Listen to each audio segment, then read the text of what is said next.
વસંત ઋતુની શરૂઆત સાથે જ આવતો અત્યંત પવિત્ર તહેવાર વસંત પંચમી આ વર્ષે ખાસ આધ્યાત્મિક અને સાંસ્કૃતિક માહોલ સાથે ઉજવાઈ રહ્યો છે।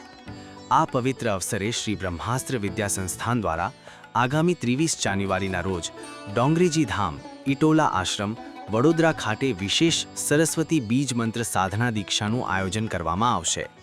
આ દીક્ષાનો ઉદ્દેશ જ્ઞાન, સ્મૃતિ, સર્જનાત્મકતા અને આત્મિક શક્તિમાં વૃદ્ધિ કરવાનો છે।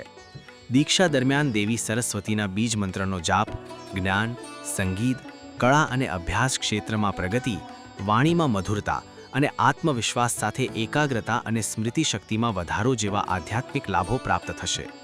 વસંત પંચમી એ માત્ર એક તહેવાર નહીં, પરંતુ જીવનમાં જ્ઞાન અને શુદ્ધ વિચારધારાનો સંદેશ આપતો દિવસ છે।